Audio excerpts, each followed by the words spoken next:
بسم اللہ الرحمن الرحیم۔ السلام علیکم۔ وائس آف مسلم میں آنے والے تمام دوستوں کو ہم اپنے چینل میں خوش آمدید کہتے ہیں۔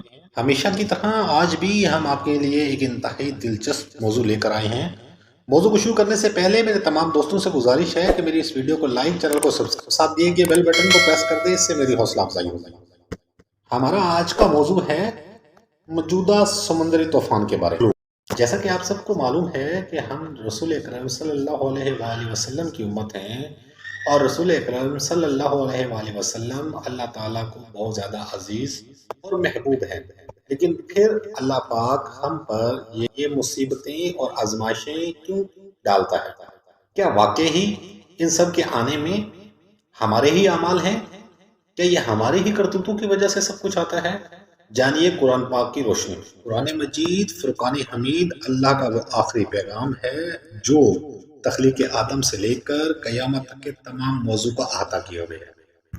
حضرت جبرائیل علیہ السلام نے اللہ تعالیٰ سے دریافت کیا کہ اے میرے پروردگار، کس طرح معلوم ہوگا کہ آپ ہم سے راضی ہیں، اور یہ کس طرح معلوم ہوگا کہ آپ ہم سے ناراض ہیں؟ تو اللہ پاک نے ارشاد فرمایا کہ جب حکومت بے وقوف لوگوں کے پاس ہو، اور پیسہ بخیلوں کے پاس، اور بارش بے موسمی آئے، تو سمجھ جاؤ یہ میری ناراضگی کا وجہ ہے۔ اور اس کے برعکس جب حکومت سمجھدار اور نیک لوگوں کے پاس ہو، پیسہ سخیوں کے پاس ہو، اور بارشیں موسم پہ آئیں، تو سمجھ لو کہ میں اپنی مخلوق سے راضی ہوں۔ محمدیہ پر آنے والی آزمائشوں کی کیا وجہ ہے؟ اس کو جاننے کے لیے ہم قرآن مجید میں موجود پہلی مخلوقوں کے بارے میں کچھ جاننے کی کوشش کرتے ہیں۔ سب سے پہلے ہم ذکر کرتے ہیں حضرت نوح علیہ السلام۔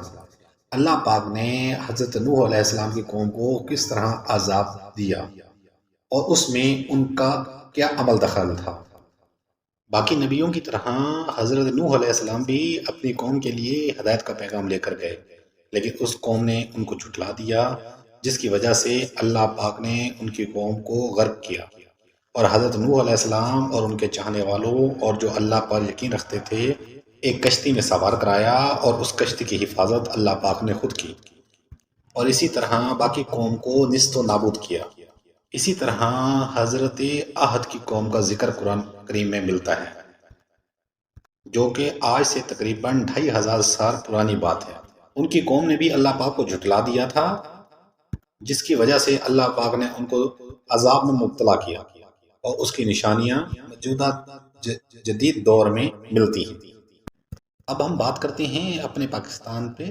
ہم اگر اپنے ہی گریبانوں میں جھانکیں تو ہم صرف نام کے ہی مسلمان ہیں، نہ ہم نمازیں پڑھتے ہیں، نہ دین اسلام پر عمل کرتے ہیں، اور اللہ معافی دے، اللہ جب بھی ہمیں کسی آزمائش میں ڈالتا ہے تو ہم اللہ سے گلے شکوے کرنے پہ لگ جاتے ہیں، اپنے گریبانوں میں نہیں جھانکتے۔ یہ موجودہ حالات جو سمندری طوفان کی شکل میں ہم پر نمودار ہو رہا ہے، اس کی سب سے بڑی وجہ یہی کہ ہم دین سے دور اور بے نمازی ہیں۔